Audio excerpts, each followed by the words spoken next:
And then we are connecting.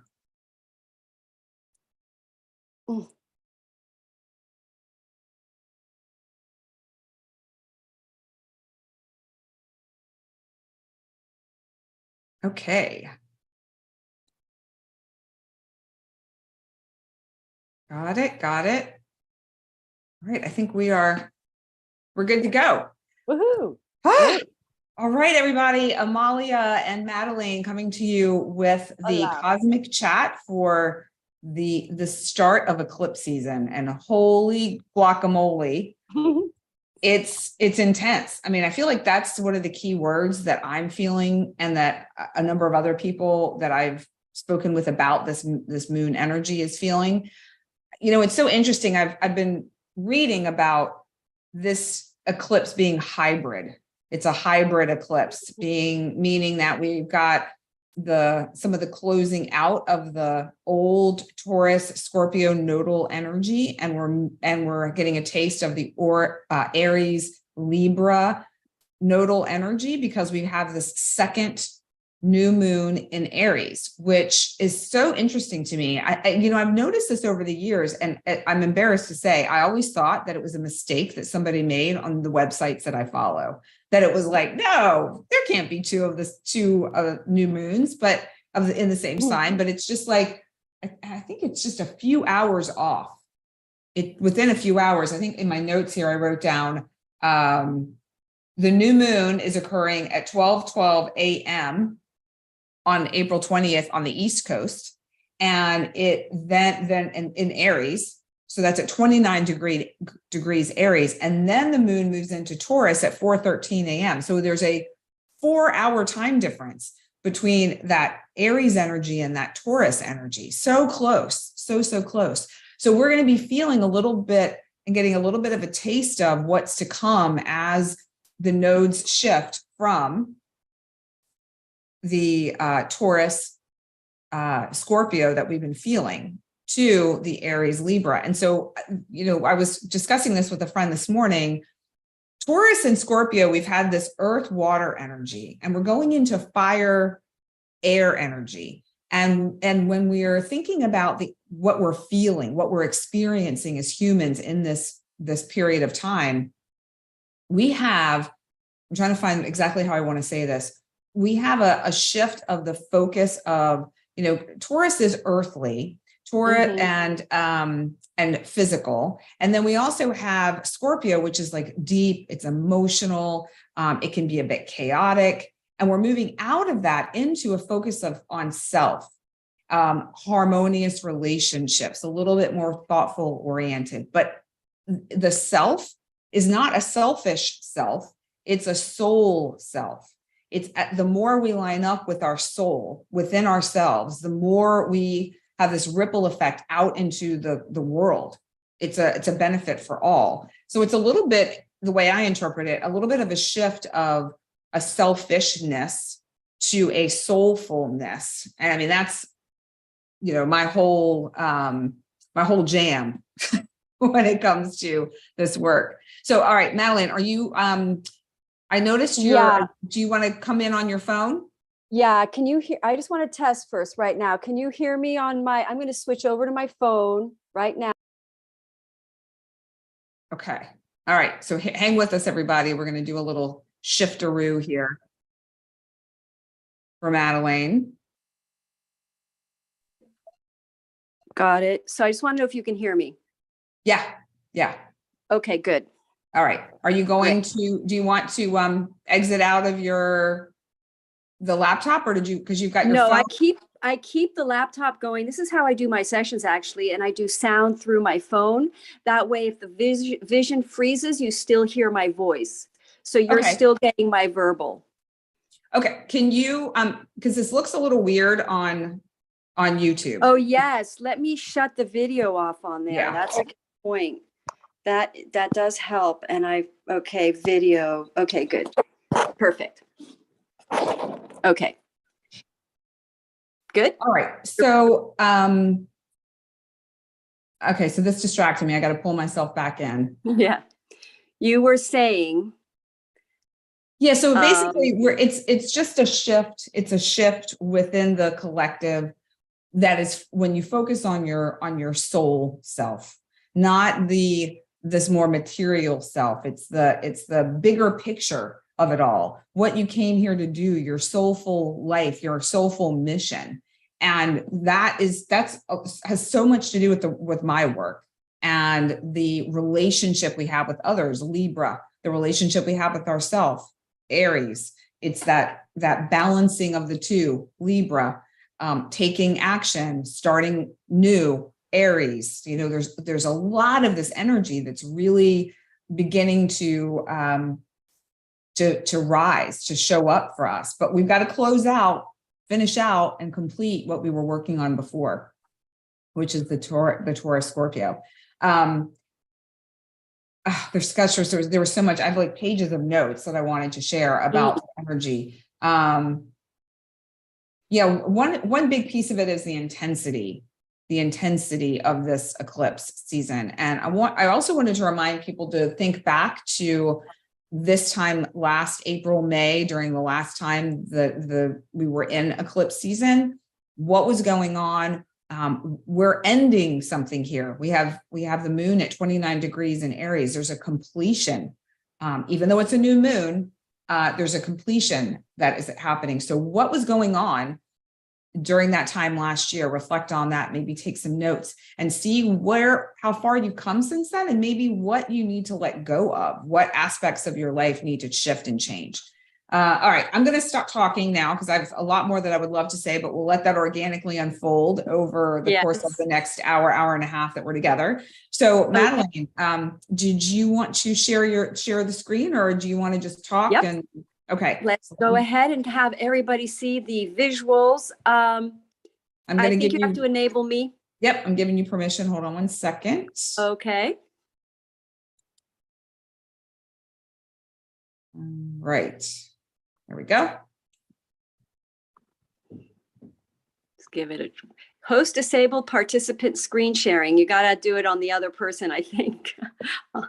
It's not letting me share for some reason. Okay.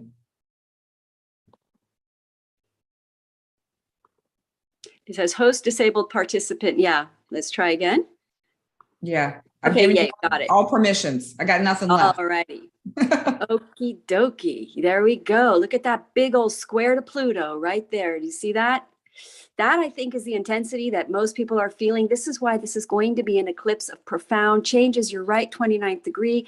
We had that earlier lunation, the new moon at 1 degree Aries at the beginning of the month, or last new moon, let's put it that way. And so what we're really looking at is this. So we've got the new beginnings began at that new moon, seeded, and then now we're coming up to ending something here, so that this now becomes the new way. So we're pulling away from something that is no longer part of the new future for our lives. And there's usually eclipses. The reason they happen is because usually you're unwilling. These are the inevitable being, anyway, the inevitable happening, the buildup of an inevitable suddenly arrives. So it's forced on us. It's not our choice, because our will, usually our will is choosing a lack of higher vision for ourselves. And so the eclipses come along and say, sorry, you're close, but really your soul, your higher self, or the universe has a higher vision for you, a better direction, something more.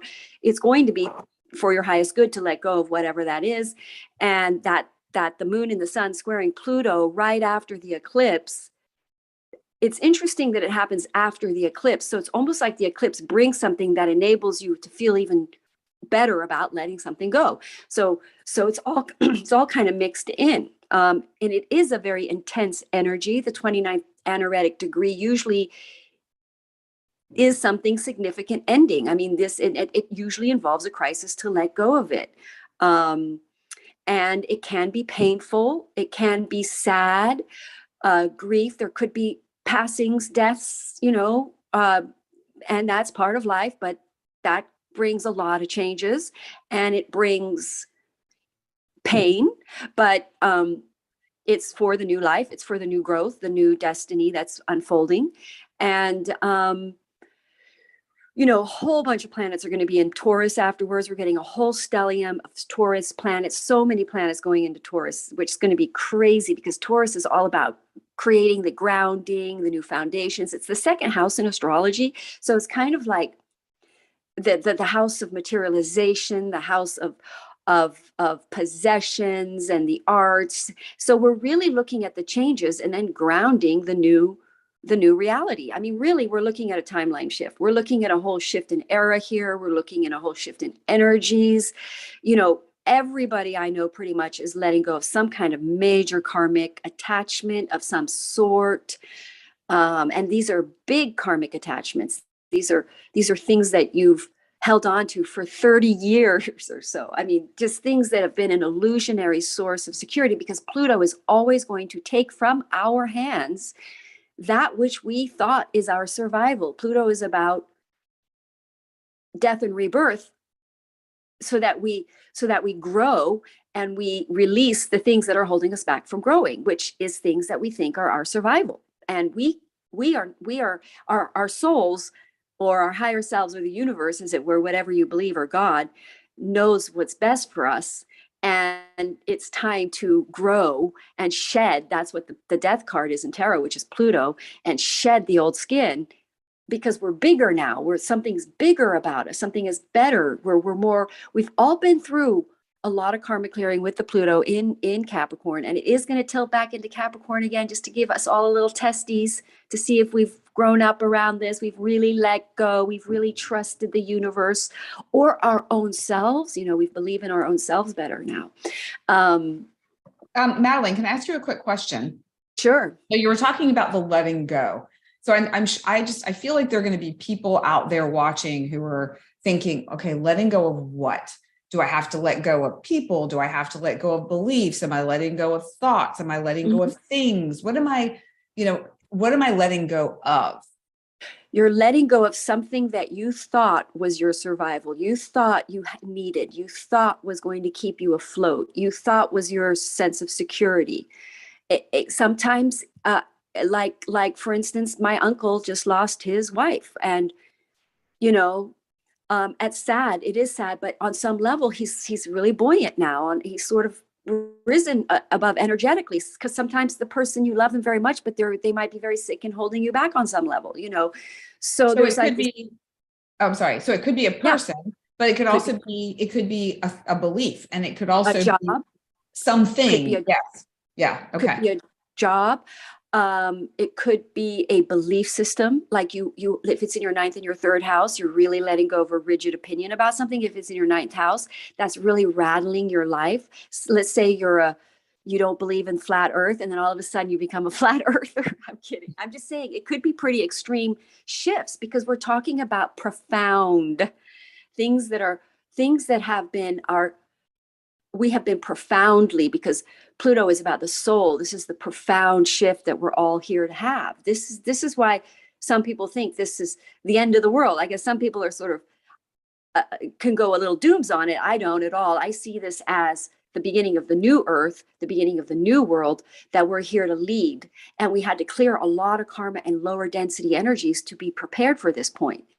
Right. So we're looking, in my opinion, especially with all the planets in Taurus afterwards, we're seeding a new earth. Yeah. Everybody's going to start their new communities that people are buying land and starting communities and separating themselves from certain, maybe the matrix on some level, and becoming more natural. Earth, Taurus is very natural. It's about gardening. It's about earth building.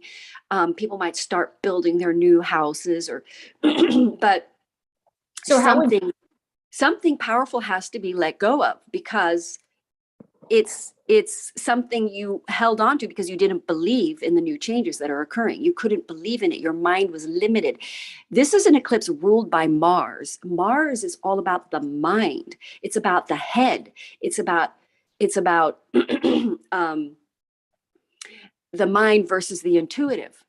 And so this eclipse is going to be, where did our mind get in the way of the intuitive? And the intuitive is going to be, the Taurus energy is very intuitive, is going to be eclipsed. The mind is going to eclipse to the intuition. So in other words, we're all waking up to an ego shattering. Sam Jeppy, he's one of my teachers. He talks about, he's Vedic astrologer. He talks about this is a time to leave your ego behind. And the ego really means how we feel we have to control something, or what our mind thinks is our salvation, or what we think is our security, or what we think it's supposed to be. But the world is changing in a way that we can't even imagine. We can't, it's new. Our mind is incapable of seeing it. We get visions. This is a good time to receive visions. Get out of the headspace, go intuitive, allow the visions come in that guide you to your new earth, because the visions are higher than the mind. If you can access your higher mind, that's what we're talking about, access the higher mind. But this eclipse is ending the lower mind, which is, when I say ending the lower mind, it's ending lower mind restricted ways of existing, being, beliefs.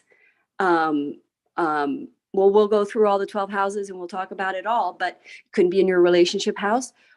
It can be, if it's in your 8th house, you're letting go of joint resources with a relationship. Or some other form of alimony, you're letting that go because you're trusting your own 2 feet now, because there is something that you're going to do now that is better for you in the long run. You're going to ground a better reality, a better foundation that is much more secure. Everything going into Taurus afterwards literally means creating long-term foundations that are abundant and materially shall we say, because the second house, if you have the second house, is things that make us money. It can be your own talent. It can be a resource that you possess, but it's how we can, it's the house of possessions that create abundance, that creates more, that grows. So we're seeding these new abundant realities, very abundant times. I wouldn't listen to anybody that, I mean, I could be wrong, but I think we're seeding a very new abundant world, a very abundant world, and we're really coming out of that karma which was holding us back from abundance, because we didn't trust the universe in our relationship with the universe to materialize. I agree with you, Madelaine, and it feels to me too like the energy that's at play now is available to us all if you choose to play in that space, to take the actions that lead you towards that future. And there are people that are watching this are likely clued in and interested and ready to take that leap, to take that step. Those who aren't really as in tune, it doesn't mean they can't. It's just that may not be their destiny at this moment in time. So I know there's a number of people that I work with that they're married to people who are sort of on board, sort of not. And there's this sense of like, okay, we want to do this together. We want to rise together. We want to have this abundance and be in this energy with our people, with our significant others, with our families, with our friends, the people that we love and care about. And your soul tribe. Yeah, exactly. And your soul family shows up. I recorded something about this just recently, about how your soul family shows up in the most unexpected of ways. I'm actually having a soul family weekend this weekend with a couple of soul sisters who we're all connected in this really beautiful way. And because we opened ourselves up to the possibilities, because we were saying yes to ourselves and yes to the possibility of what we can create. And I think that's one piece of this for people to maybe take away from this, is that you can create this for yourself. If you go into the stories of like, well, I can't because of this, and yeah, you could say that, but those are the pieces right there to look at, because those are the beliefs that are likely the things that are ready to be let go of. The buts. Yeah. I mean, in this kind of an eclipse though, I think what you're saying is that like some people are going to feel it stronger than other people for sure. Because if you have planets that are directly aspecting, everybody should pull their charts up and see what they have at the high degrees of any sign, because or very low degrees up to 3 degrees, you're going to be impacted by this. But honestly, I think everybody is. I think there's going to be global shifts and changes that we're going to see in the collective, in the news. But everybody is going to shift there's going to be a profound shift and change. If it's not directly on you, it'll be on someone you know in the world around you, which then impacts you as well. But some people, I think personally, I think everyone's going to feel this in a big way. I think everybody's minds are going to change. I know that sounds really simplistic, or like it's hard to believe, but we really do grow collectively. We really do. If you think about where the mass consciousness was 20 years ago, it's so different from where it is today. And I think that the people that are slightly, I want to say, like you were saying, their husbands are skeptical and don't believe in all of this. I think you're going to see people believing in it. I think you're going to see more and more men opening up to this. Aries is the male energy. It is about the ego. This eclipse, I'm telling you, has a lot to do with the ego, because it's the ego that creates fear in us. It's the ego that limits us. It's the ego that makes choices that are not for our highest good, that are karmic based. So the ego is not bad. It is not a enemy. The ego is supposed to align with the intuitive knowing. So if we've made ego choices that are not in line with our heart, then I think you're going to get rattled. I think no matter who you are, if you've made out of alignment choices, this is the time where they get rattled from the grip of your palms. It's like, what did I call it? Each eclipse does this, pulls your grip off of something. Then it's like, boom, you got to let it go. So, well, do you want to jump into the signs and share what's happening? Yeah. Let's do it. Yeah, there's, more will come up as we go. But just quickly, that image showed everybody the square. And we have those sextiles. One thing I'm just going to quickly show everybody, just because I didn't talk about the sextiles, because the important thing that's clear in this eclipse is that some things are going to be knocked off the shelf, like done, boom. And then these sextiles indicate the nodes sextiling Saturn, and then Mars sextiling Mercury. There's a lot of everybody's charts that I'm looking at, and I'm seeing big impacts on the eclipses and big changes coming. Then there's all these trines and sextiles, which means another door really opens up, and there is facility and ease and flow through the right door, through the new changes that are opening up for everybody. They're going to be supported. The universe is going to support you taking that other risk. Okay, hope that was clear. Yeah, love it. Yeah. So we'll go ahead and do all the houses. Well, of course, starting with Aries, get those cards ready. Get those flower cards out, because they're going to save everybody. Yes. Yep. They're going to have the remedy, as it were. So Aries, of course, you're going to have a total and utter ego shatter. I just can't even. Obviously, the higher the degree you have Aries in your chart, the more you're going to let go of mental control of what you think everything's supposed to be. I honestly think this is earth shattering for Aries. I think you're going to let go of because Aries are strong. They're very high-willed. They're very self-willed. And I don't mean that in a negative thing. There's a reason divine creates Aries like that. That's a good thing.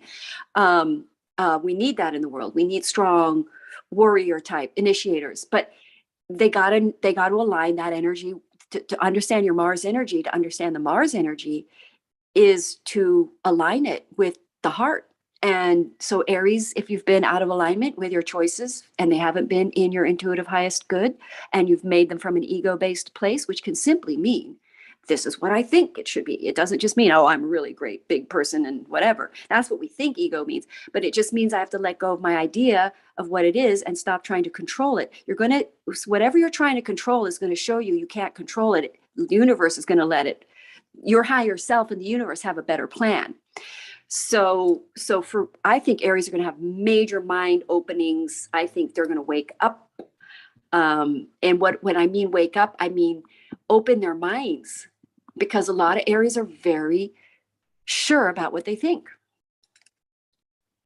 And maybe they ought to open up their minds, because the world is always adjusting and changing. Mercury is thinking thoughts, is a mutable energy. It means we need to stay mutable with our opinions, because it's adaptable, because the earth changes, things change. So the more adaptable you are, the better. So Aries are going to start adapting more. And they're going to grow up. Aries is the immature Aries energy, so slightly immature energy because it's the first sign of the zodiac. So you always expect a little immaturity, but it's not a bad thing. It's a child energy, spontaneous thing. It's great. But the thing is that there is going to be a maturation for Aries where they start to see a more mature vision of the energy of Mars, which is to align it more with a purpose and a cause that is true to the heart. I love that. I totally dig that. And I feel like the flower card supports what you were saying as well, because we have the papaya flower. Let me see if I can get this so you can see it a little bit. I The love papaya that flower, solar plexus. Yeah. Yes, it's beautiful. And this activates receptivity. Gentle is powerful. And I think that goes in alignment or lines up with what you were saying about the energy of Aries being, they're that go-getter type, but from the heart, instead of this really like forward movement, power, fire, charge ahead energy, which is great. I mean, you need some of that too, but finding that way to balance that out and finding that sometimes that gentle approach, that tuning into your heart and really knowing what from a heart space, what action to take is equally powerful, just in a different version. I like that card for Aries. I love that. And as a reminder for folks too, with these flower cards, you can literally just take a screenshot of this and tune into this flower, or take a mental snapshot and remember the flower and just ask for further guidance from the flower itself. Or that picture to me is medicine, just looking at it. I think art is medicine. So I think color therapy and all that is medicine. So that image to me is a beautiful energy medicine for Aries. Yes, I agree with you, Madelaine. That's so true. Thank you for sharing that. And know that you can also go onto the LOTUSWEI website, LOTUSWEI. If you use Amalia, my name, AMALIA, in all caps, you'll get 10% off any of the elixirs. And I don't get anything for this other than the joy of sharing it with you, because they're near and dear to my heart and have made a real huge impact.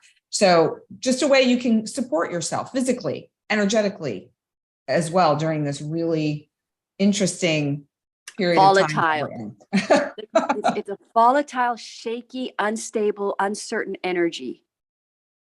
So any support is good support. Yeah. Yeah. All right. So Taurus, you guys Aries in your 12th house.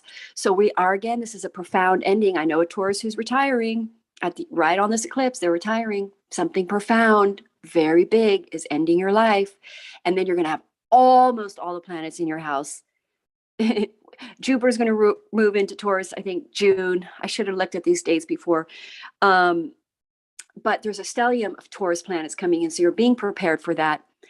The reason you have 12th house eclipses is because, so also my sister who's retiring works in hospitals. The 12th house is hospitals, institutions. So she's, no longer working in hospitals, but there's a profound soul shift for Taurans in this eclipse, because it's definitely a karmic wrap up, because the 12th house also sort of the reckoning, the souls coming to the end of the journey. It's that last house of the astrology wheel. And they're preparing for the Aries, their first house, when all the planets come into Taurus in their first house, which is brand new beginnings. So it's like there's this period of introversion, of reevaluation, of seeking, and so they also travel, because 12th house can be foreign countries. So they may do a lot of traveling. I'm trying to remember what they have over the 9th house, Taurans, another sign that would indicate a lot of travel for them. But basically, Taurans are releasing some deep soul, a karmic attachment that was preventing them from being more creative, because Taurans always create a lot of security in their lives, which is great, because it's good to have a Taurus in your life because they're so secure and stable. But they're really letting that go more. They're becoming more risk takers. Aries is about taking risks. It's about being bold. It's about going out there and doing it and facing your fears. And so I think Taurans are wrestling with whatever fears are holding them back, and they're going to just conquer them and step out and be something a little, because the planets are coming into your house, you're going to be stable. So it's like the instability that this ending, it might be bringing up some deep fears around this, not letting go of something that makes you very stable. And then you're going to be, in a way, freed up to be this creative, less stable approach to life. But there's a creative birth happening for Taurans because they have all this in their, and Taurus is ruled by Venus. So Venus is in your sign. Actually, no, I'm sorry, it's in Gemini.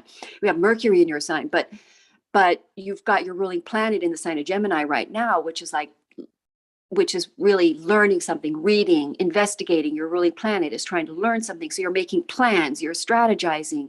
And this eclipse is happening at the same time, where it's going to shift your mentality to be more free, more wild, more experimental, less. It's kind of like very liberating for Taurans. I like it for Taurus. But I do think there's some deep soul reckoning coming as well in this eclipse, which would be the meeting of the sphere that brought you to seek constant security, and you're facing that fear, and you're sticking your tongue at it.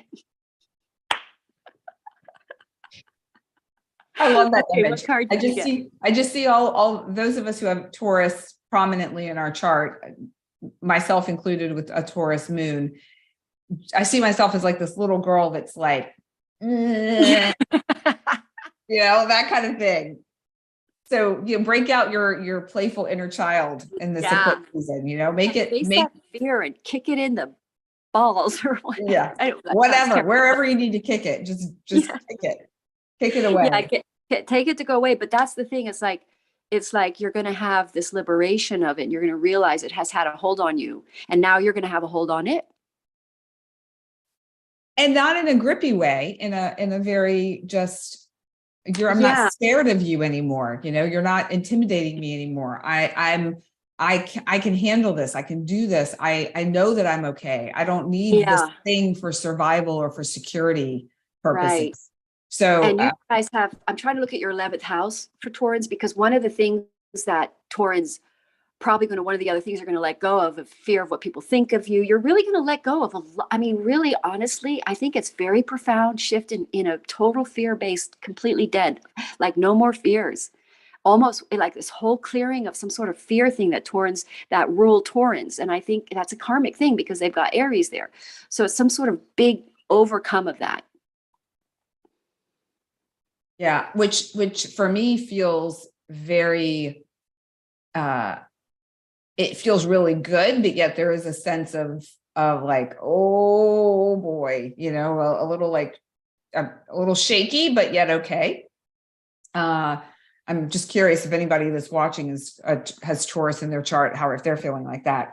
The flower for Taurus is euphrasia. It's somewhat similar to the papaya flower. I think it was papaya flower for Aries. But what I love about this is that it activates intuition. The message is be decisive.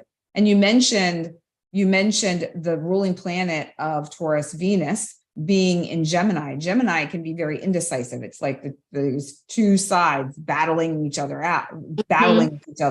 And this feels very supportive, where you have this energy, if you choose to tune into this flower and call it in to support you, to be decisive and to utilize your intuitive knowings, your intuition in general, to help you make choices, know what action to take, that Aries energy in your life going forward. And that can give you a sense of security. I know for me, when I feel really in tune with my intuition and I'm just flowing with life and not trying to control things or be anything other than be somewhere other than where I am in the moment, it goes so much more smoothly. So this feels very supportive for this time. I love period. That card. Yeah. I mean, the first thing that hits me when I look at that card and is one of the things I think Taurans are going to be is more creative, more free. And that card, doesn't it look like that? Like they're just flowering up. They're coming out of their caves and they're going to be big flowers and they're just going to shine more. It does. It feels like this, like, I'm here. Hi. Like we're here. Instead of just being secure and stable, we're now going to add some frill to all of that, add some decoration and fun to all of that. I dig it. All right. Taurus moon is, by the way, is very exalted. Nice placement, by the way, to have a Taurus moon. I think it's going to be very good for people. Very nice. Yay.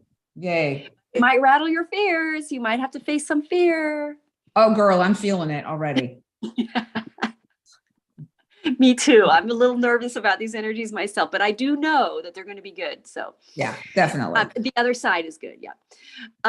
Okay. So where are we? Gemini. Mercury is in Taurus right now, your ruling planet. So let's look at this eclipse for you guys. So Aries is in your 11th house. Wow, big. So you're going to be letting go of friendship groups, tribes, certain people that are not your true people. And you're going to maybe a crisis, that can be a painful eclipse because it can sometimes be through a negative experience that happens, or a crisis. But then you do get a whole new tribe, your true tribe, or you become awake and aware of who your true tribe are. And also it could be a romantic, depending on the rest of your chart. It could be a romantic of somebody through the internet or through your tribe. You then get into a relationship with. You have an eclipse where you suddenly realize, wow, that's my person. Aries there, 11th house eclipse. What else could it be?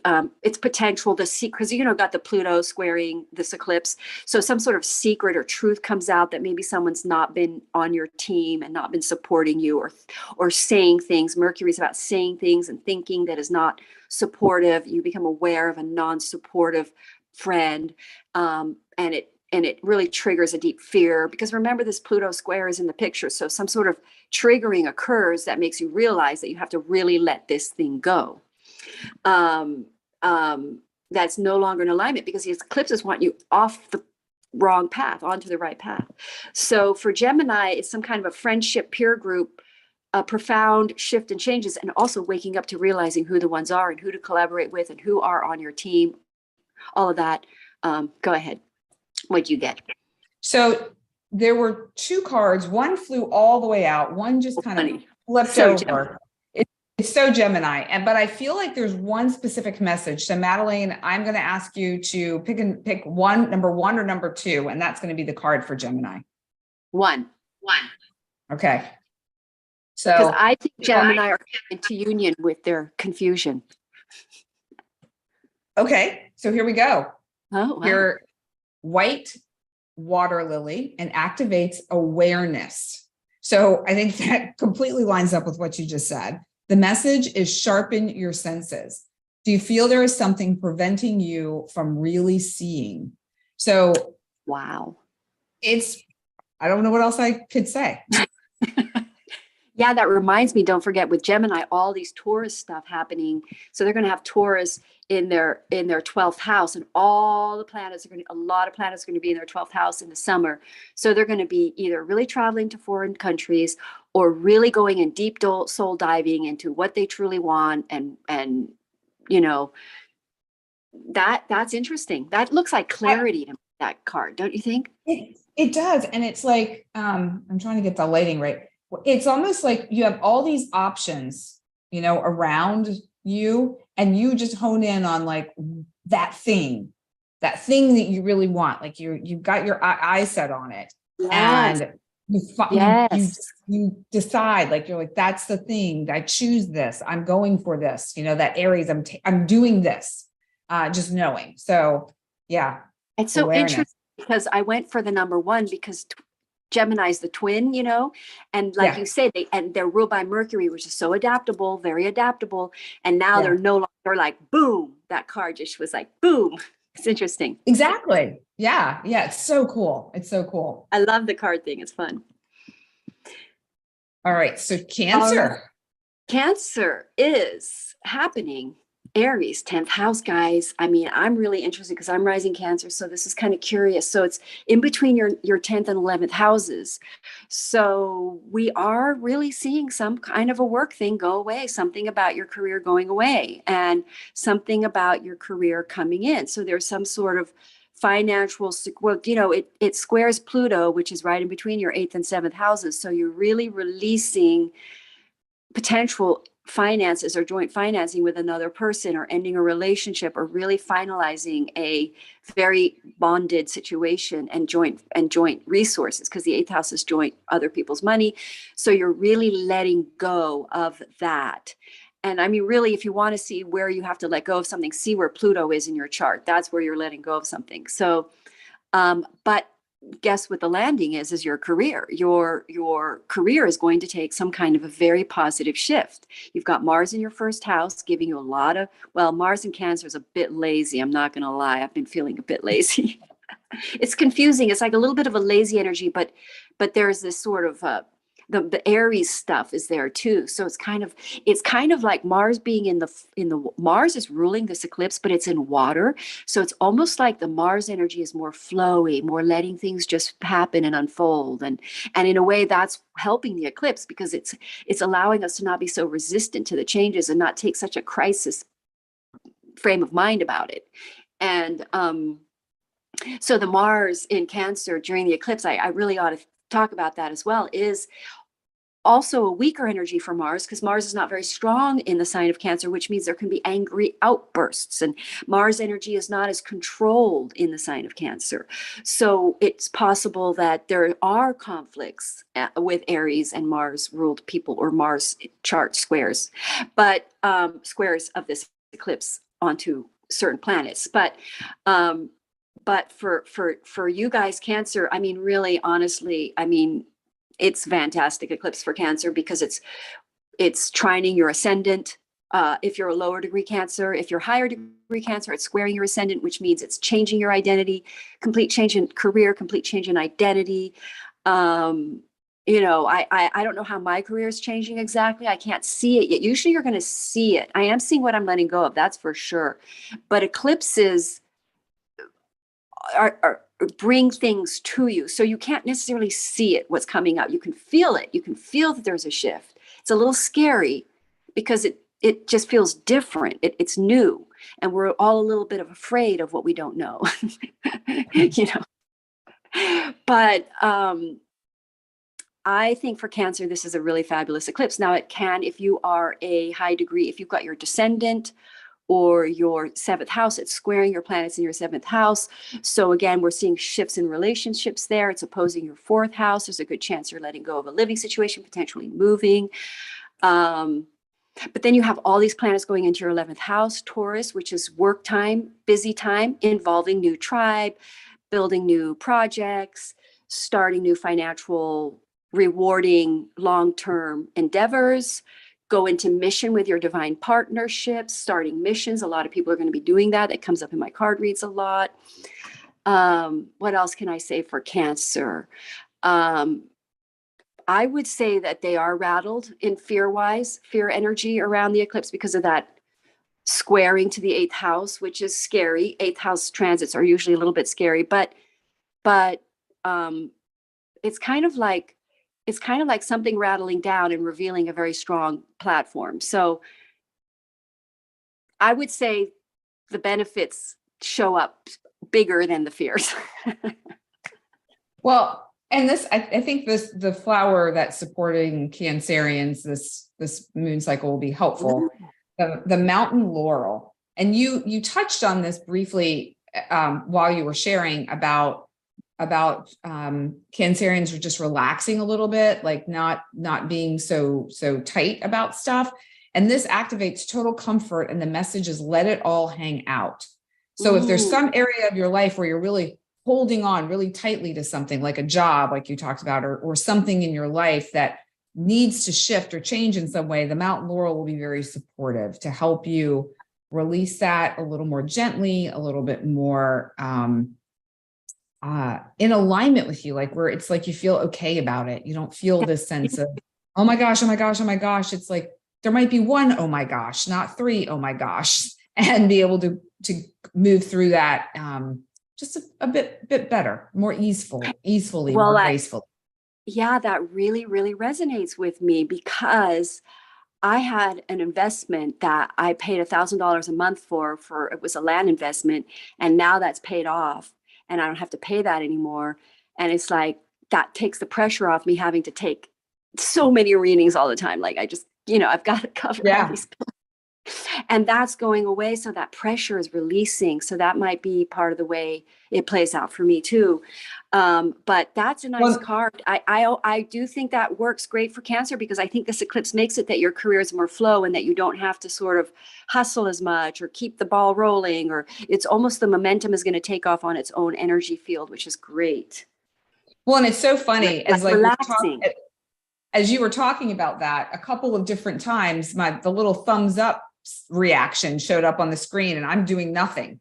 So I think that's pretty much a clear universal sign that yes, yes, yes. My energy coming through the waves. I'm just kidding, but yeah. Well, I mean, I think about it though. Yeah, and I think the universe is saying yes, right on. You got it. Yes. Definitely. Yes. Very cool. You're pedaling a bike up a hill. You're like constantly petting your bike, pedaling, and now you can just like coast. Oh, that is such a great feeling.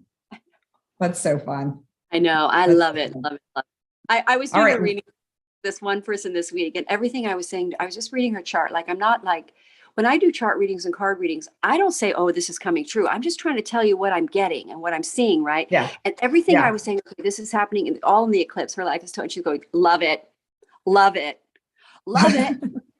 That's all she said all the way through. I love that, love it. That's awesome. I was just telling her the information. Yeah, it's super fun when that happens, when everything you hear in a reading or maybe on this cosmic chat is so in tune with and aligned with where you are heading, and you can feel it. It's like, yes, all right, let's do it. Like total changing in your relationship. It's like, oh, your whole relationship life is going to change. Love it, love it.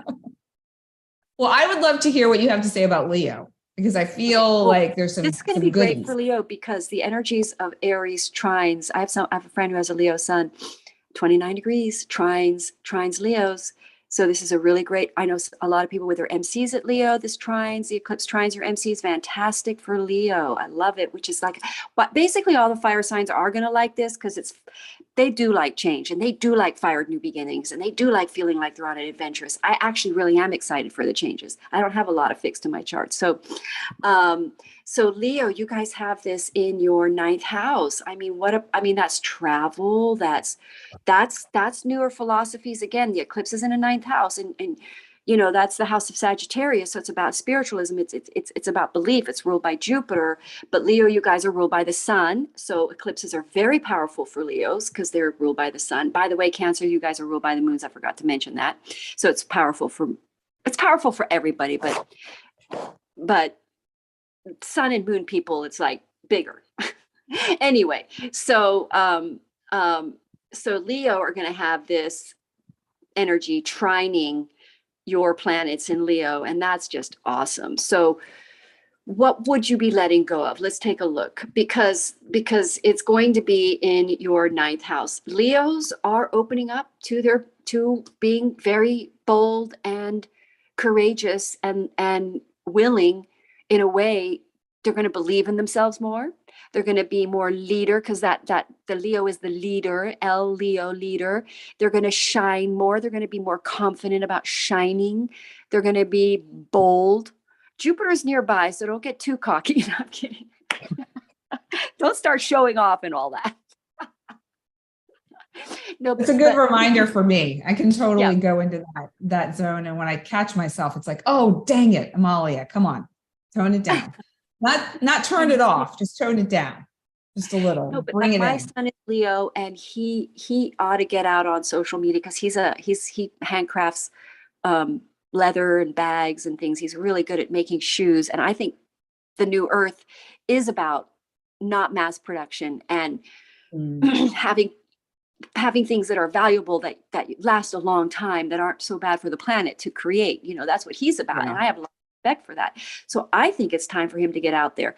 So Leos are going to roar. They're going to shine. They're going to let their feathers out into the world and shine and be brave and be, shall we say, over themselves, because they're going to get over beliefs, because it's potential with Aries over the 9th house. It's possible there's stubborn belief. And I do think my son is a little bit like that, but I think he's opening his mind a lot more. This is going to be a very mind opening experience for Leo. They're going to explore. They're going to want to learn more. They're going to want to explore something. They're going to go into depth about something. They're going to want to lead the world in higher consciousness. They're connecting to their higher mind, what they really believe is in their heart, because this is ending an ego. So Leo shadow aspect is strong ego energy. so they're ending a sort of karmic side, loving themselves for superficial reason, karmic kind of reasons, because they're beautiful, or trying to show their value through superficial. And now they're going to see the heart is the core of their value, and that the heart is what leads them now. And the heart is where they align their beliefs with the heart. The heart mind, in all of this eclipse, the heart mind is stronger, because the 29th degree in Aries is ending some rigid belief, or ending an old thought pattern as well. And so with Leo, you guys are kind of falling in love with the Leo essence, and believing in yourselves, and falling in love with higher consciousness, mind, the world that is beyond the limited lower mind. They might go to school. They might start teaching. My son could teach on YouTube his skills. I think it'd be great. Everybody starts making their own shoes. or buy them from him. What they last? What? I said, or buy them from him, which is probably what I would do versus making them myself. Yeah, it takes a while, but yeah. Yeah. But they'll last you your life. They will. They'll last you all your life. So maybe by doing this, I'm advertising him, and people are going to contact him. His name is Samson Hill on Instagram. Anyway. Definitely. So for Leos, really a fiery expansion of who they are. They expand who they are. They believe more in who they are. They are open to new beliefs. It's coming out of their ego self and into a more seeking energy of what is beyond themselves, what is bigger in the world. And it's great for Leo. So I love this card to support what you just said. Ooh. The date palm flower. And some of these flowers you all may have seen in previous cosmic chats, because I'm reusing the same flowers, which is great, because if you end up buying any of the products, you'll potentially have exactly what you need. And you may need to use it more than 1 month in a row, because there's some excavation that's taking place and transformation. But the date palm flower activates freedom from extremes, and the message is shift the paradigm.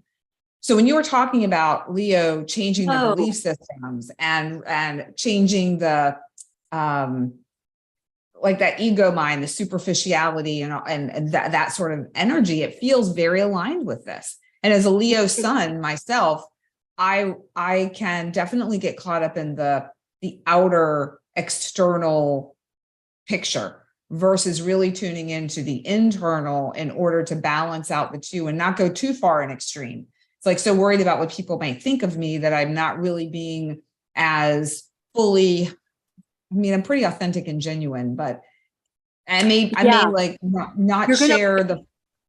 Yeah, you'll let go of some rigid belief that's been holding you back. Yeah.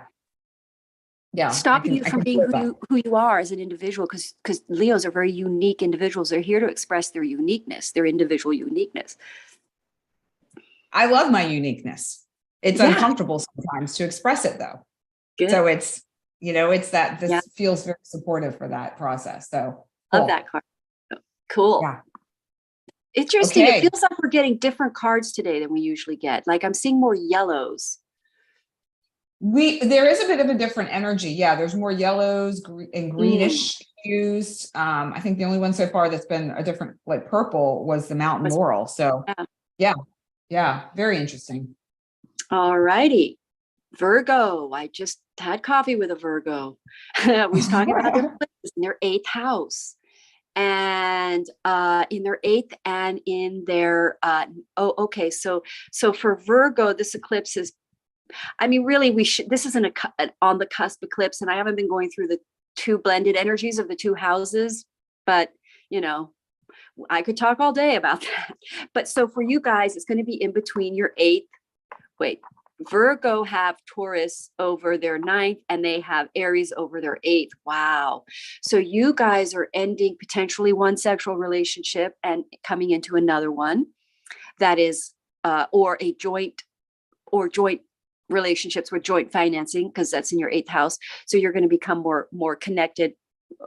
You're going to let go of a relationship where you had joint financing with, or joint resources, or joint something.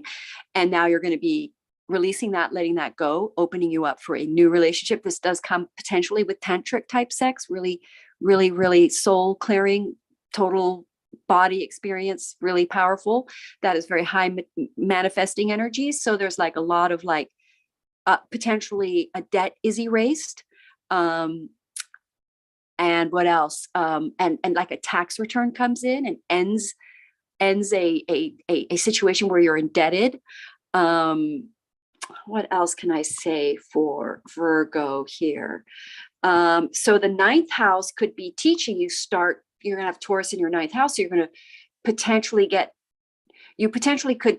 could eradicate a debt, or also refinance something and then go to school because you've got Taurus in your ninth house, get in a loan, student loan or educational situation, or start teaching, or start really learning. I know a Virgo rising that I just had coffee with wants to learn astrology. That's the ninth house, Taurus. So I'm going to teach him astrology.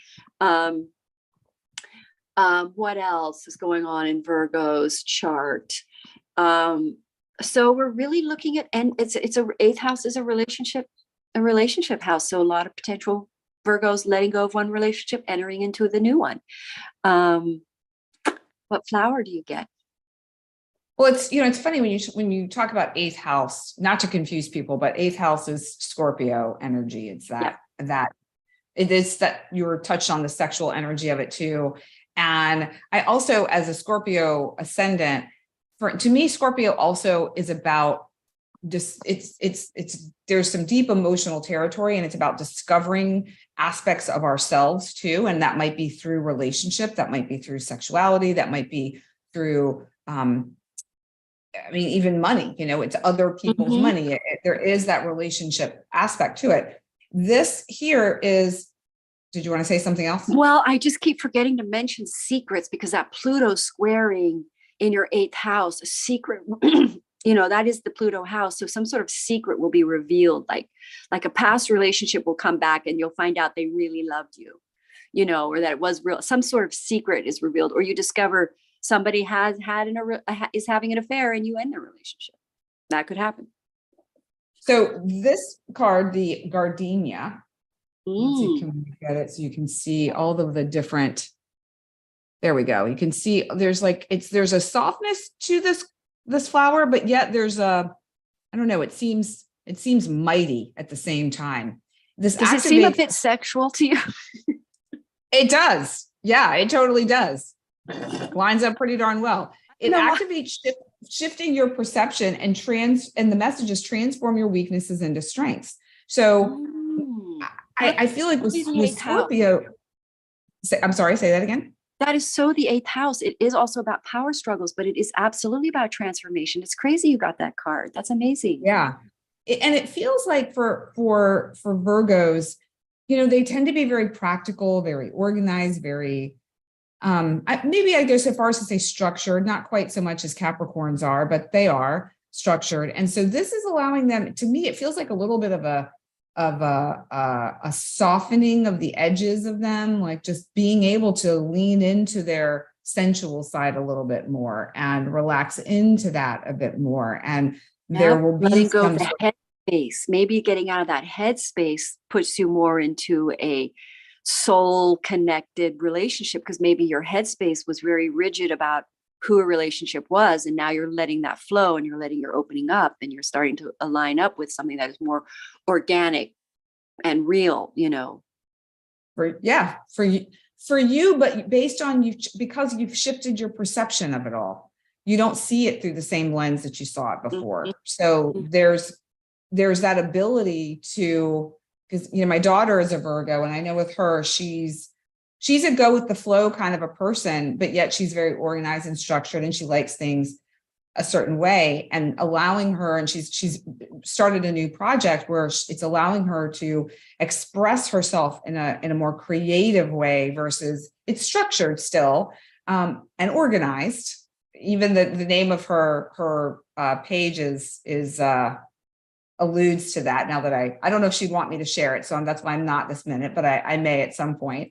But it's really, really cool to be able to share what's going on in a very artistic way. It's a totally different perception of things that we all think that at some point in our lives. So I know that was a bit cryptic and vague, but That's Yeah. interesting, because I also think, because it's in between their ninth and their eighth house, that there is a Virgo belief shift, but and with all these Tauran energies coming in, another way to describe it is really getting your teeth into something, like really tuning in and chomping on it. Like, so they're going to really get their teeth into something. They're going to learn about something with all that Taurus there. They're going to get a firm grip on something. I love it. All right, let's see. Libras. Oh, woo. Okay, Libras, you guys are having this eclipse in your seventh house and in the eighth. So, I mean, relationship, big time endings, partnerships that have been contracted. That now Libra, when I do card readings for Libras, a lot of times the cards are always tilting to the heart space, because it's an air sign ruled by Venus, though, and your ruling planet is in the sign of Gemini right now, which is very mental, very mind energy. So Libras in this eclipse, I think you're going to become shifted in a way that I would say definitely wakes you up to somehow how mind-centered you've been. And the true relationship will surface, will be right there, the one that is for you. Now, if you're in a relationship and you're in the right relationship, it won't go away, it will stay, but the life of the person you're in a relationship may completely change. Their life is completely changed. Yep. And then they become more known or more notoriety. And it being in the eighth house, it's potential that that joint income happens now between the two of you, and you are now potentially supported by your mate with all these planets in your eighth house in Taurus there, or the joint financing make you somewhat financially liberated or more stable. Let's look at it that way. So Libras are entering more committed situations with finances, with a joint relationship, but if the relationship is not heart-based, not in other words, if you've been in a relation, a lot of Libra do this because they call them hopscotchers. They don't like to be alone, so they tend to jump into relationships very quickly, and then they realize, because they have Aries over their seventh house, these were spontaneous things, because a lot of times Aries, you do things really quick as spontaneous, and then you regret it, or it turns not to be, the fire doesn't stay. So they might be waking up to what relationship choices were not based in the genuine soul, heart, love, and were more mind-based, and releasing that. And then an opinion completely changing too, and a secret being revealed potentially about a relationship that makes you end it. They may have cheated, or you have a fear, paranoia about that person, which ends because the eclipse in the seventh and eighth ends that. But we are looking at total and utter transformations, profound, in the houses of your relationships and joint financing and karmic attached based choices that only probably turned into very crisis situations, which will most likely show up during this eclipse. If it is not the right relationship, it will probably show up in a form of a crisis. So Pluto there squaring the sun, your ego gets smashed, what you think is not, because Aries is in your seventh house. So you've got some sort of rigid idea around relationships, or strong-willed, and they're external. And now you're being forced to go with an internal, new, shall we say, soul-based experience. And again, sexuality, eighth house, it could turn into a new relationship that becomes very tantric, and also joint financing. But again, secrets coming out involving financing, joint partnerships, money. It squares Pluto in your fourth house. So that's like really letting go of karmic attachments in real estate or properties or family ideas. Go ahead, Amalia. It looks like you got a card there. I do. My favorite color. It's pink. And I think these flowers are quite pretty. Pink magnolia. Oh, I love that. What is I just think so cool about this is that this activates self-care. The message is take exquisite care of yourself. Now I want to go on to share. It also says, are you giving all of your loving energy to others while forgetting to take care of yourself? Which to me is so Libra. Libra gives. They want to keep harmony in their That- relationships. They're that's willing to true. sacrifice in order to maintain the you know, it's like, this kind of people pleasing a little bit. Yes. So this Because they don't reminds you want to let go of relationships. They don't want to be in this a single. Yeah. So they and it's reminding, take care of yourself. If you notice that you're feeling depleted with someone, if you notice that you're giving so much of yourself that you have nothing left for yourself later because you're giving it to others, it's time for a change. And this eclipse is going to show you. You're going to know. You're going to see and experience it. So pink magnolia for Libra, which pretty spot on. Yeah, Libras are ruled by Venus, and that's a very Venus looking card, very pretty, very. Yes. Yeah. See, they get very thrown off by looks. It may not, just because they look great, may not be great, but you know, for you. That's so funny. You just reminded me of my father, who has since passed, but he was a Libra sun. He still is a Libra sun. And that was a huge thing for him, was about how we would look as his children in the world, in society, because we were representing him and the family. You know, he always wanted us to present a certain way. I'd forgotten about that. And so that may also show up for Libra. Yeah, Libra like to choose partners that make them look better, or, you know, their identity is part of that. The relationship and identity is very blended. So let's see Scorpio. I'm Scorpio. like bracing myself almost for this one. Yeah, you guys are ruled by Pluto, and this eclipse is also, you guys are ruled by Mars and Pluto, and this eclipse squares Pluto. So yeah, let's take a look. But also you have an eclipse coming at 14 degrees May 5th. We have double eclipses. You know, the eclipses always come in twos. Everything in the universe comes in twos. Isn't that nice? So Scorpio, you guys have this crazy energies happening in your 6th house. Okay. Would that be 6th and 7th, the cusper type energy? Or would you say it's more the 6th for Scorpio? 6th and 7th house. Yep. Okay. Yep. So it's on your descendant. This eclipse is right on your descendant. Taurus is, you're gonna have a whole bunch of planets in your 7th house. So new beginnings or new foundations. So it's potentially that, again, Scorpio, plus you've had a lot of eclipses in your 7th house, and you have one more. And then we move to the nodes being in Aries and Taurus, which I forgot to talk about. There's so much to talk about, but we really are initiating a whole new eclipse cycle between Aries and Libra, which is all about relationships versus ourselves and finding a balanced middle ground.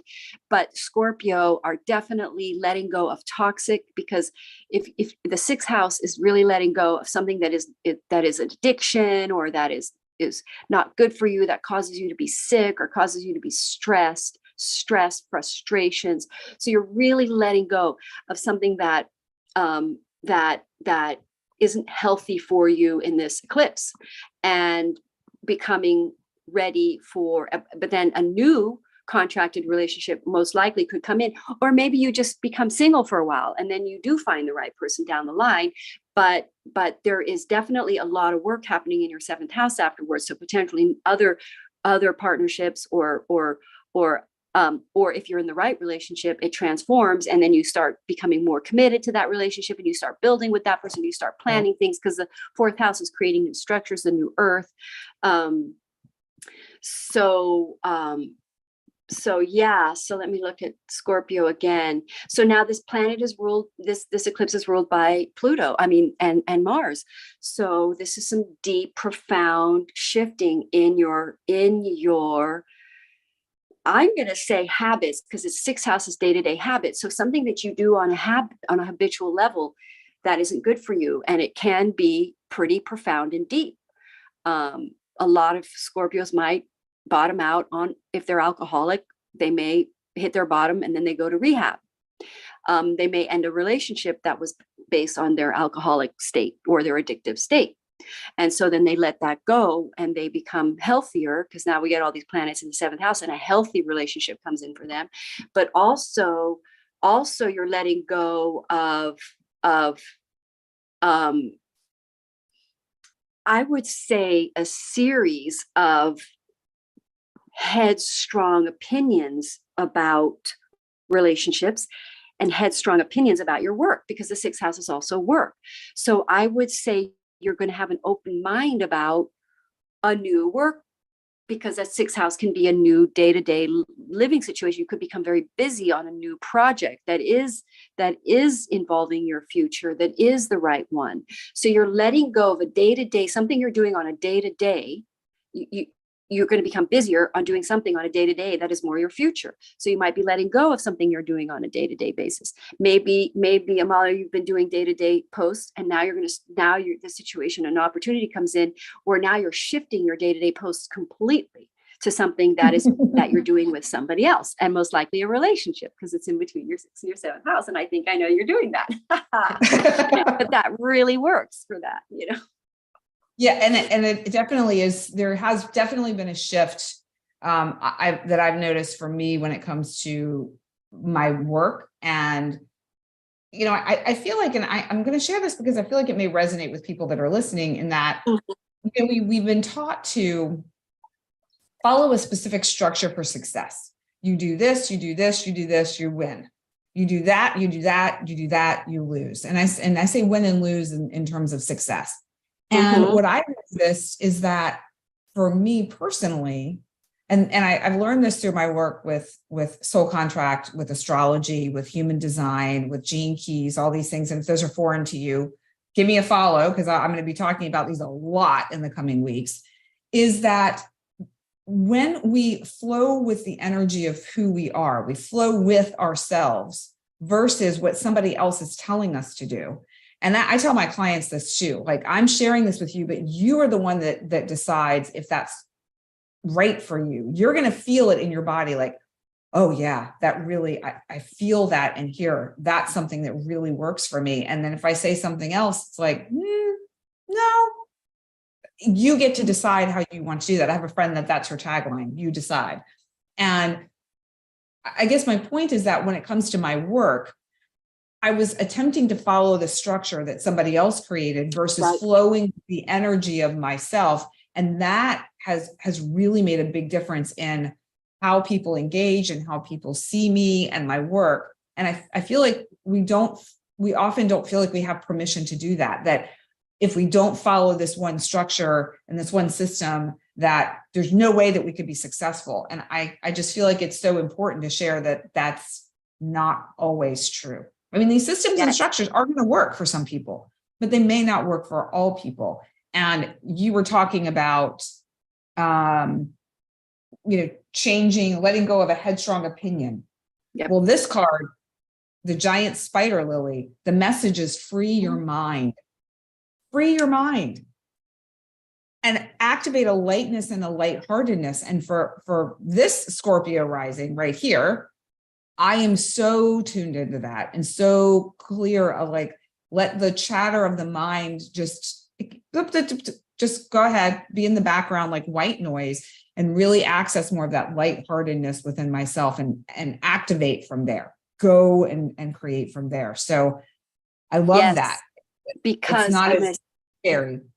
Yeah, because I'll tell you something, what you're saying is really important, because that's why we have adaptable energies, because the universe is always like for instance, when it was the Aries era and you were really bold like a Roman, and that was when the Romans were around, and they were, the more bold and invasion you were, the more the universe supported you, the more Aries you were. And then it went into Pisces, and then the more repentant you were or the more empathic you were, the better things are.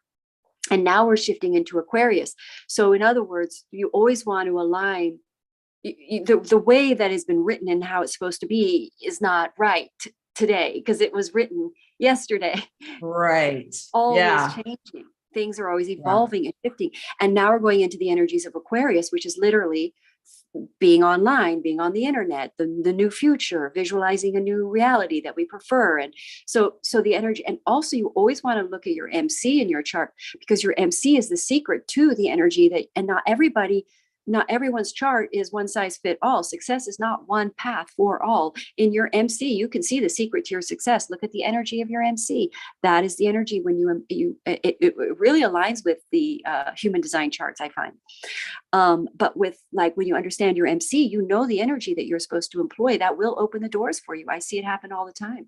So you do want to, rigid thinking is not one thing. That's why the energy of the thinking thought is Mercury, and it's mutable, it's adaptable, because things are always changing.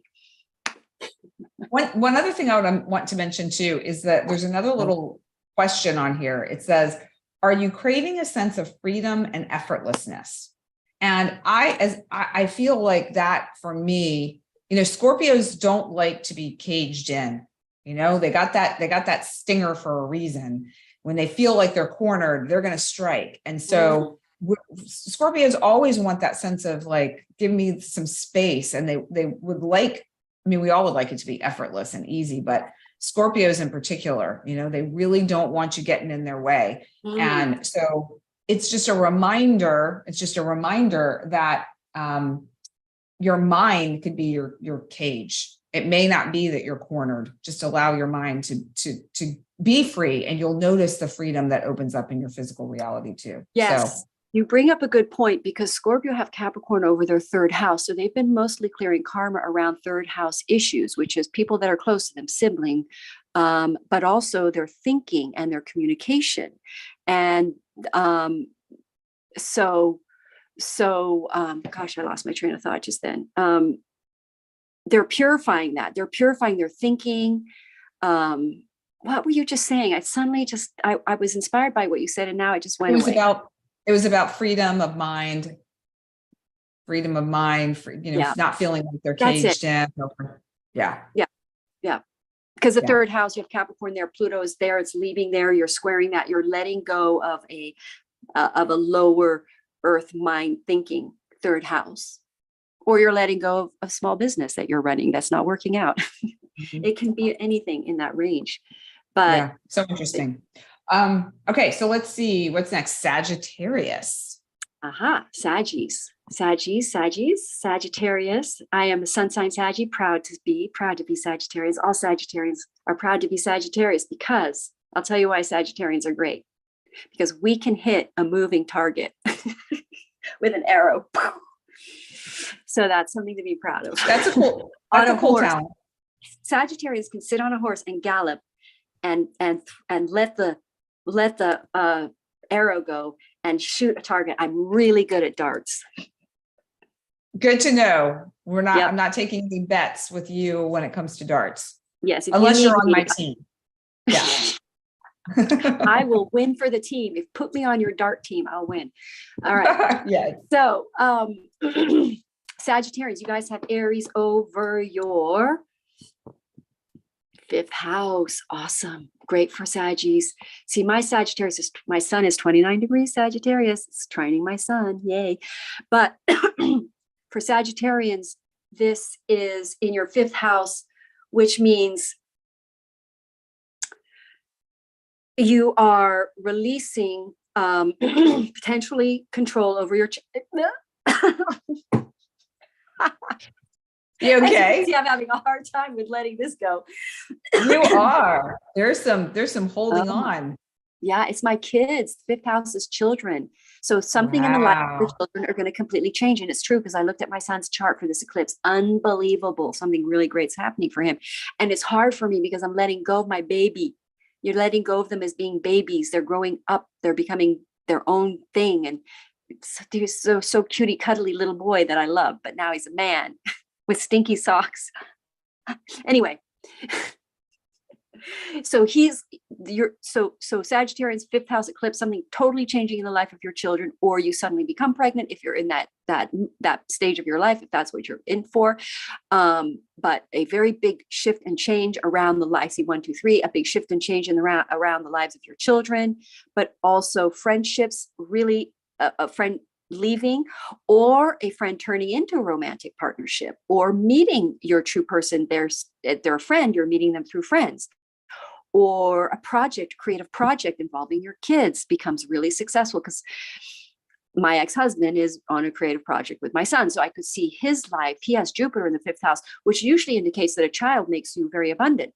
So there's potential that a 5th house child or somebody helps you become liberated, but also letting go of controlling of your child, or letting go of the child. They're grown up now, they're leaving the nest. What else could it be? A 5th house eclipse. Creative projects. You let go of a creative project and another one opens up. You let go of your life being just work, and a creative project, your life becomes more creative focused.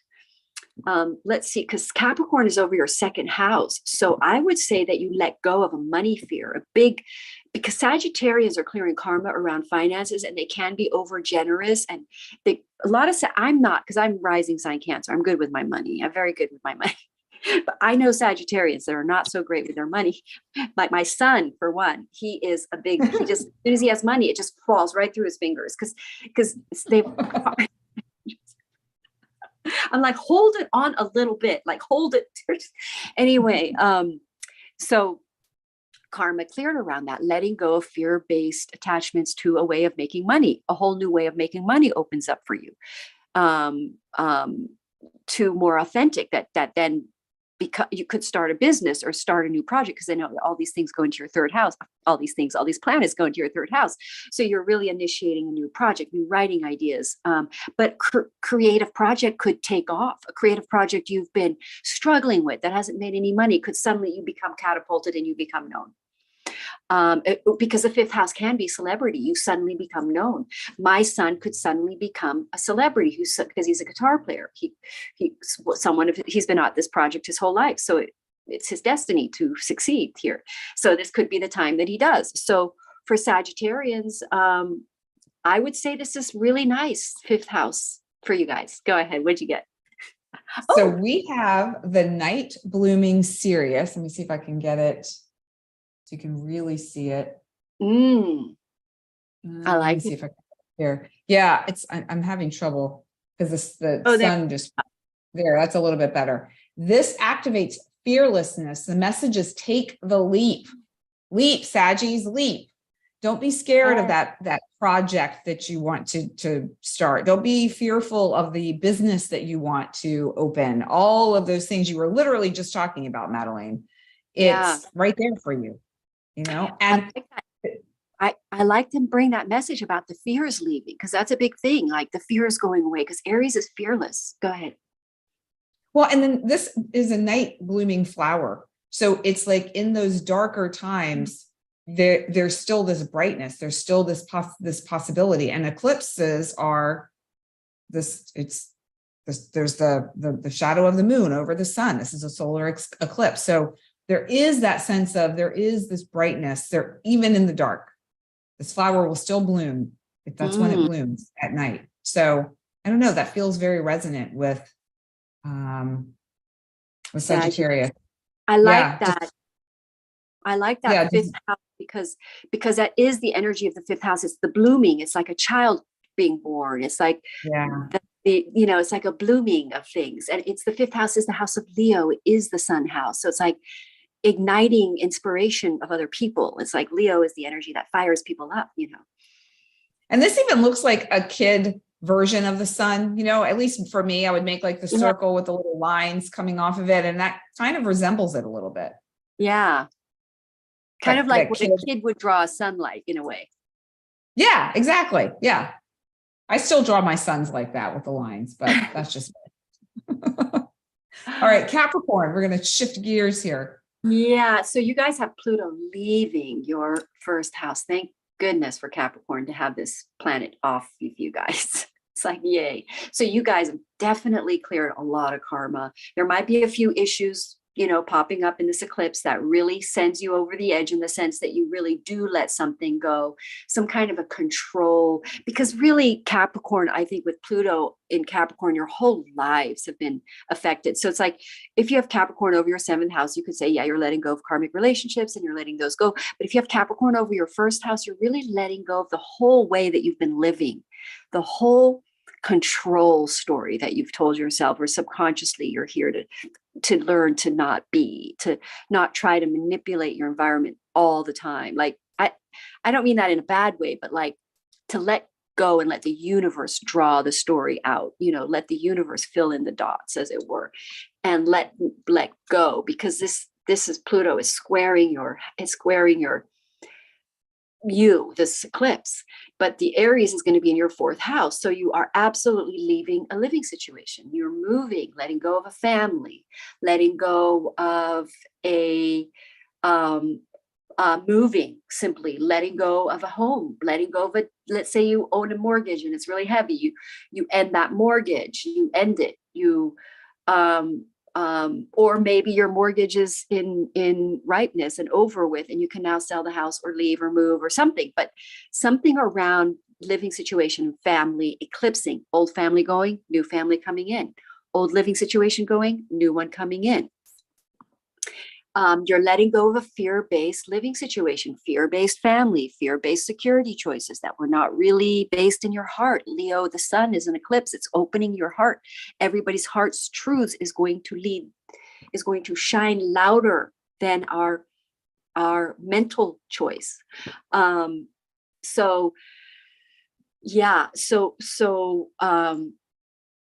when you're a cardinal sign, if these are angular houses, which indicates pretty big shifts in all areas of your life. So relation potentially shifts, that also shifts your living situation, that shifts maybe your work, you move. And so then you work for a different company, or you have a different work location or a different studio space or something.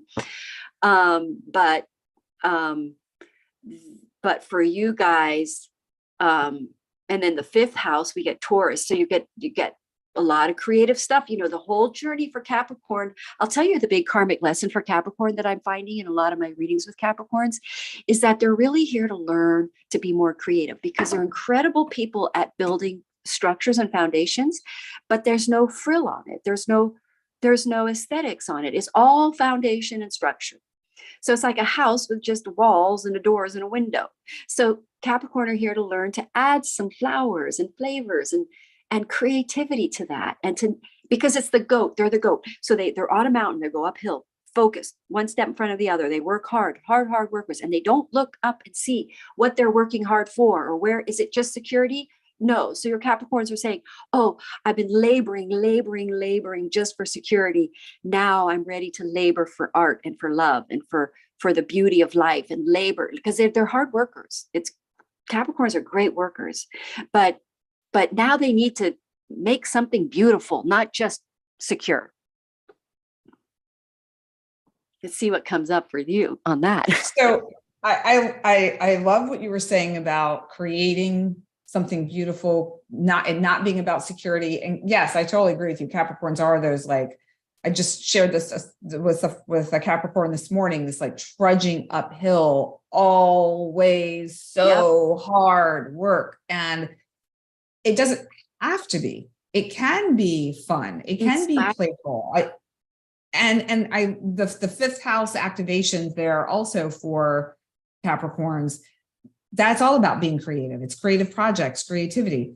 And for Capricorns, they've got the peony. Let me see if I can get the light to cooperate with me. Hold on a minute. There we go. That's a little bit better.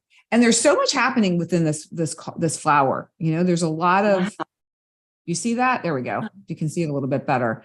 What I love about this too, with Pluto leaving Capricorn and moving into Aquarius, and all of the hard work and the efforts that they've done, is that now they've activated magnetism, and the message is attract abundance.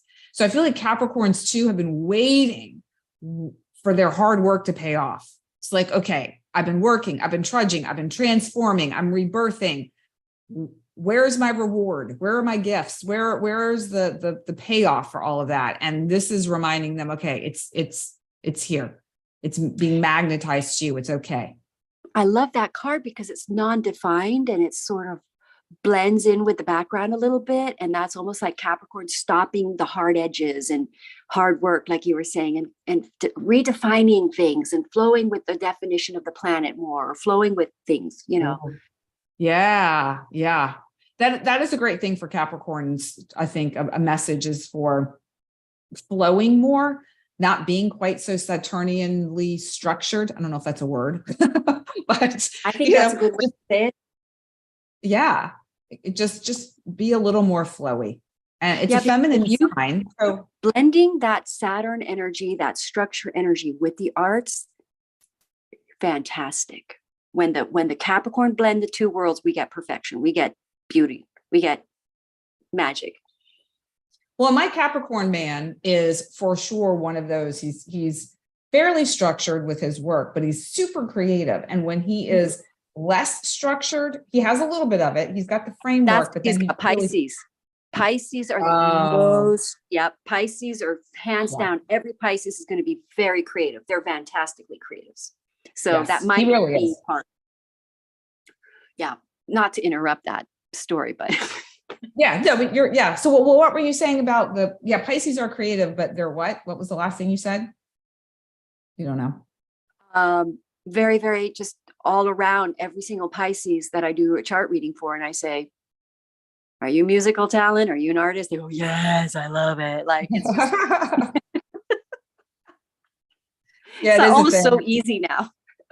Yeah. He's not particularly musical. But for him, he's got a very strong Neptune. So it's film. Imagination. They can have just fantastic imagination, like just out of the box imagination about things, Cool. So, well, speaking of imagination and outside the box, Aquarius. But Pisces, Pisces you have to work hard with because they can be very doomsday mentality. Like their mind is usually like tells them, no, it's not going to doomsday. So my Pisces sun rising is like his voice on the phone. Hi, Mom. I said, what's wrong? I don't know, Mom. I don't know if it's good. I'm like, dude, just like. Yes, that sounds somewhat familiar. Yeah. Anyway, all right. Aquarius? Aquarius, yes.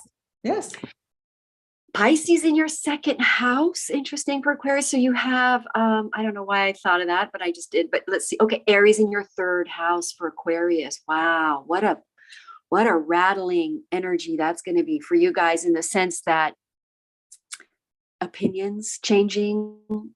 You could move because eclipse third house can be local environment, people that are around you on a day-to-day, neighborhoods, siblings. But communication, you could end a business. Third house can be small businesses, writing projects. You could move neighborhoods, change entirely area of living, but also opinions, mind, an eclipse, a crisis could occur that literally changes your mind permanently about something, about a sibling. You could get into an argument with a sibling, which ends your relationship with that sibling, or a neighbor, or an opinion, a belief that really ends in your life that is profound, because these are profound shifts. I would say potentially mind-opening, very mind-opening for Aquarians. Aquarians are open-minded people. They don't necessarily believe everything, but they're open to it. And I think that's super cool. I love that about Aquarians. But maybe now they do believe something. Maybe they do become aware of they realize that not believing anything in a way is kind of ego, because it's your thoughts, but maybe in your heart you discover a true belief that you feel to be resonant and true. Because remember, we're leaving head stuff. We're releasing rigid, karmic, mentally blocked sort of.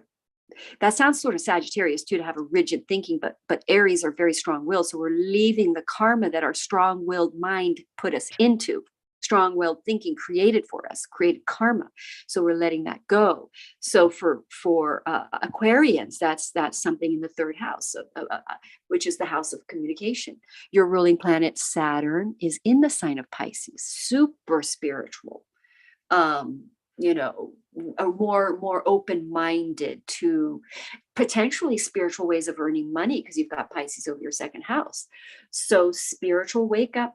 I think most Aquarians are light workers here, and the ones that haven't stepped up to being starseeds are going to probably step up to being starseeds. You're going to see all these Aquarians popping out on social media, and lighting it up like a fireworks show of light, because they represent the star card in tarot.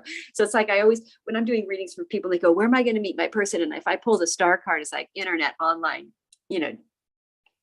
So it's like the star card, like they're going to sparkle, they're going to shine, and they're going to kill off that, because they're not open-minded, they're open-minded people, but they're going to let go of any kind of a belief, that they're going to step more into an open-minded belief, if that makes any sense. They were non-committal to a belief. Now they might become committal. But what'd you get? Let's see. So the card for Aquarians, let me see here. Hold on. I'm trying to find, it's so funny, like as it gets a little bit darker outside, my light before. So bright. You see? There we go. There we go. Oh, I got to turn it at a slight angle. It's like the star card. Yeah, exactly. So bright. So bright. This is yarrow. And yarrow, the message is, is do a digital detox. And what I find so interesting about that is that Aquarius is 11th house, which is all about the digital world, the internet.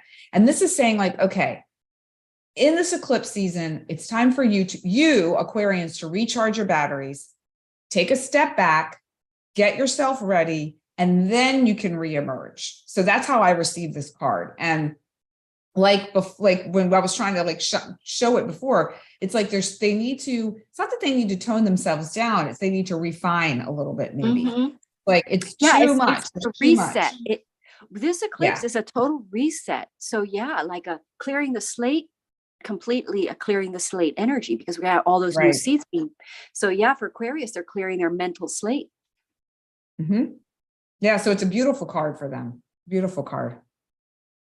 All right, and we're rounding it out with Pisces, seeing what the Pisces folks are going to be up to, because what I find so interesting about Aquarians, you know, that 11th house, and then and the fact that they're what do I want to even say? Because it's like the Aquarians are leading into the Pisces. So there's this flowing energy I see between them. It's almost like once the Aquarians go out there and inspire, then the Pisces will create the music. They'll create the art. They'll create it's like everyone's working together. And I don't know why that just came through now to share. I do think this eclipse is activating very, very much the entire chart in a weird way. I mean, there's connections throughout this eclipse that connects so much to the big picture. But yeah, go ahead. That's complicated, but go ahead. But I agree with what you're saying. Yeah, I have no idea where I'm not really sure where or why. I know where it came from, but I don't know why that came through. Somebody, I guess, needs to hear that. Maybe they're considering a collaboration of some kind with, it's an Aquarius and a Pisces, and they're just not sure. And if they hear this, maybe they'll know, oh, that's my sign. It's a yes, let's do it. So yeah. All right. So I'll let you share your wisdom. To Pisces? Yes, ma'am. Aries in your second. Okay. So, I mean, really, how great is an eclipse in your second house? I love eclipses. I had eclipses in my 7th house and my second house. That was when I ended alimony and I started earning my own money. So at first it scares the bejeebers out of you, because you think, oh my God, because some way of earning money is gone, and then a new way is coming in that is way more stable. It's your own thing. So some sort of insecure way of earning money for Pisces that would have been fear-based, because a lot of these are ego-based choices, which tend to be more fear-based choices, more based out of a lack of faith, potentially, making way to a more heartfelt, true way of earning money that's going to last you. Because remember, we're creating more stability here. And then you got Taurus over your 3rd house here. So new businesses launching, new websites, new projects, writing projects. Pisces are very much musicians, artists, creatives. Also just imaginative. You might get into a writing project, a very creative writing project with that Taurus in the 3rd house. And then with the 2nd house eclipse, honestly, say goodbye to one way of earning money. I mean, there's just no other way to see it. And that way of earning money, but believe me, it's you're going to be really happy that that's not the way you're earning money anymore. It's going to liberate you. You feel much more in your own power. Um, what else? The second house is, again, a creative house. It's the house, it's ruled by, it's a house, a Venus house. It's the house of Taurus. So again, very creative, you know. Pisces really are the highest dimensional realm. They're most connected to the unseen world. They're the most connected. Pisces are not supposed to be super active. They're supposed to be very receptive. They get downloads, they get ideas. They're connected to the spirits that are up there feeding the arts, because these arts, the arts and music are all channeled from the higher realms, because musicians hear the music. They're not really writing it. They hear it. It's fed to them. They get downloads. So you Pisces are going to get major downloads, but you're also, Saturn is in your sign. So it's like the universe is structuring now more. See, there's a challenge for Pisces because it's non-structured. It's the least structured energy. But now with Saturn in your sign, you're going to be able to merge your imaginative world with the structured world. So it's going to be more abundant now, because that's kind of a problem for Pisces, is how to ground the imagination, how to hear. They hear it, but how do I make it hear you hear what I hear, or you see what I hear? So now they're going to have a structure, Saturn coming in there, helping them structure the non-structured, which is hard for Pisces. A lot of Pisces have their Saturn, people with Saturn are having Saturn return. So we're going to see a big influx of very creative, imaginative people kind of coming into the world here that are outside the box thinkers, outside the lines, breaking through the conventionalities. But because it's coming from a higher dimension, which is unborn, that which is unmaterialized, they then start to materialize it. But now they're opening up because of that eclipse. Ending an ego. My Pisces can be quite, they've got the MC there in Sagittarius. So they can have really rigid ideas about how things are supposed to go. And so they're going to shatter that and open up to the more intuitive, and trusting that the intuitive, creative messages that are coming through to them are actually really supposed to guide them to their true financial destiny. It is their liberating destiny, the liberating energy for them. I'm absolutely going to make sure that my guy listens to this part of the cosmic chat, because normally I just recap it for him. But this time I'm going to invite him to watch and listen, because one of the key pieces that I've noticed with him and other Pisces in my life is that they have this huge fear around making enough money. Mm-hmm. And a huge fear around how they're going to make money. And it's often misaligned somehow. There's often this sense of, well, I want this, but this is what is here, and I don't know how, and I want to change it and shift it. And with his Capricorn sun, there's a lot of things like that happening, conflicts within himself. Now, boy, though, I will tell you though, just to jump in here, but the Capricorn and Pisces mix is amazing. Elvis Presley had that. I see it and I know it. He's yet to experience that where he believes it. And what's so cool about this card, the Mandavia, is it activates acceptance, and the message is fall in love with what is. And that feels really resonant with what's going on with Pisces. Fall in love with right where you are. Know that it's all working out for you. It's all opening up for you. Continue your creative endeavors, make your music, do your creative projects, fall in love with what's right in front of you, and you will see the expansion and the growth that comes from that. So this is just, and I mean, even this, this flower here, it's like, it reminds me of a pinwheel. It's moving. It feels like it's moving. Yes, it does. It does. And it's like, when you look at it in one way, you see this thing, but then it's fluid. It starts to go, and then you see something else, and it creates something different. And that's where they are right now. Interesting. It's so cool. It's so great. Yeah.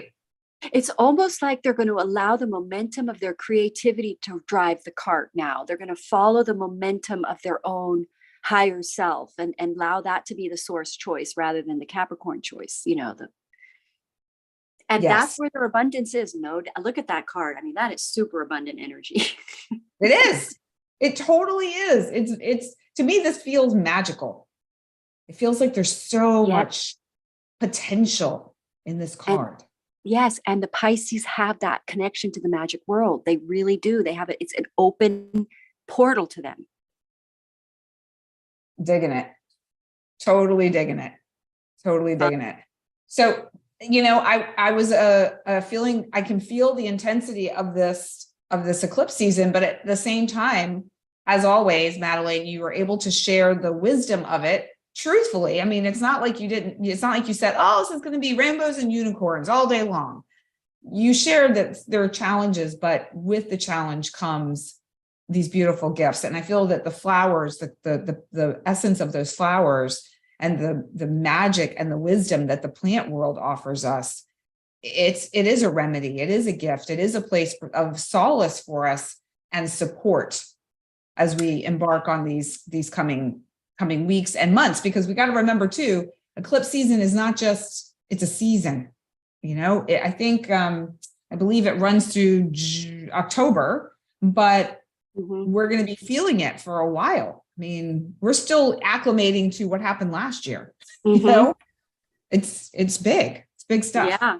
Yeah. I mean, everybody's lives are changing. I mean, that's the one thing we can all agree on, that things change. You know, that's finding two human beings that agree on everything, I think, is impossible, except for that we can all agree that the life is about changing. And this is when the changes happen. And I'm excited for it personally, because fire signs like change.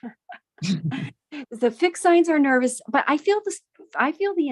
It's that feeling of things not being stable. Where do you put your feet? Where is the solid ground? You know, where is that? But it's going to appear. And I personally think this is a great eclipse. I'm excited for it, hands down. I love what it's doing I love where humanity is going. I know that there's a lot of negativity around the way the world is going, but I honestly, really, my experience from all these eclipses and from people that I'm meeting and working with and interacting with, the world is really getting better and brighter, and more people are opening up their minds, and people are more interested in like connecting with sort of heart connecting rather than ego connecting. I think the world is just becoming better in my experience. It might just be me because I'm feeling happier, but I think in general, the world is waking up, and I think people are waking up, and I really like the way that is, because people are more compassionate and nicer to each other, and we're shifting into a better world. I really believe that. I agree with you 1,000%. And I feel similarly to you that people are more willing to be more heart forward and heart centered. And I also agree with you that you see what it is that you choose to see. You see where you are vibrating frequentially. And so if you are coming to a situation, a place, an experience, a person with this very open heart energy, you're not always going to receive that back, but you're likely going to receive something along those lines back, because there's studies that show that we shift our resonance to whatever is there. And so with somebody in a grumpy mood can change the resonance of a room, or somebody with a really great mood can change the resonance of a room. So it's where do you want to be? Who do you want to be hanging around with, the grumpy person or the happy-go-lucky person? Can you be that person? Then you'll start to find that more people like you show up. So it's, I don't know, pretty simple. I mean, this is the time to raise vibrations, because the new earth is higher vibrational. The Aquarius energy is very high vibes. I know it sounds really corny, but the kumbaya, we're coming into the kumbaya era. We're all going to be singing kumbaya to each other. I know. Maybe we'll find a different song. It has a bad rap. I said, maybe we'll find a different song, since that one has a bad rap. Yeah. Oh, it does? Does it have a bad rap? Yeah. Because it's kind of religious or something. Yeah. I think people the energy, you know, the people singing in circles to each other and loving everybody and hugging, and, you know.